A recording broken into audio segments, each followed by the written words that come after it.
My name is Asha Jimenez. I am a doctoral candidate in clinical and community psychology and a consultant on the Walk With Me Impact project supporting the program's evaluation development. I'm sorry that I'm not able to make it to today's information session, but I did want to take a moment and share a little bit about the goals and the current offerings in terms of assessing the effectiveness and improvements for the project with the youth participating in the program. As an emerging project based on the lived experiences and lived experience expertise, we're arriving at this project from the lens of practice-based evidence, where the wisdoms of those who are experts in these communities and experiences are guiding the intervention. Now, within that, this team of experts have identified outcomes that they believe are holistically important for the community of youth and that they believe this intervention will be targeting. Those are things like social connection and factors in normative development broadly, so things like well-being, coping, academic engagement. Given that this is a culturally and community-defined intervention, our goal is that the evaluation is similarly culturally defined and community-defined. This will, of course, include things like qualitative assessments, things like focus groups and individual interviewing across stakeholders. And in many ways, quantitative or numeric information is also going to be important. So while we are working to develop our own measures validated with the youth to ensure that it is reflective of their experience, including language and asking questions that are truly reflective of what the program was like for them, we do need to collect a preliminary or pilot data to start having an idea of what we want to actually look for.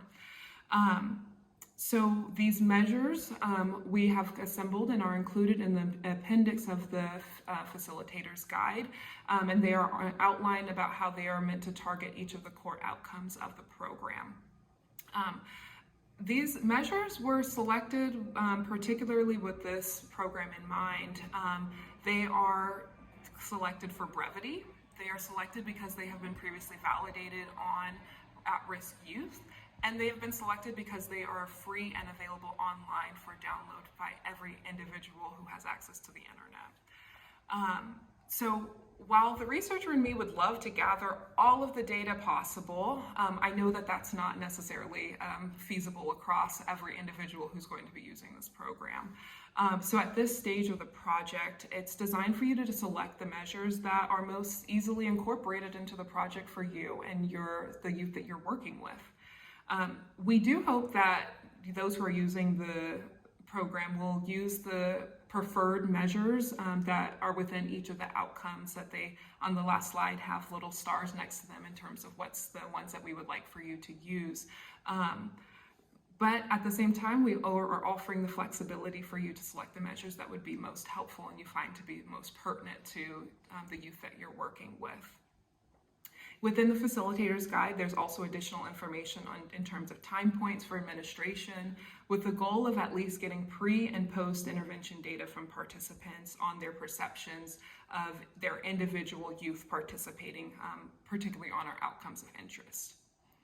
Okay, so these are the initial recommendations for survey measures to include, and should you want additional information on options for measures, some access to some of the suggested measures, as well as some evidence-based information about mentorship in general, we also suggest using the National Mentoring Resource Center's website, which has some really wonderful information. If you have any additional questions about the evaluation, I'm open to answering them, and I can provide my information.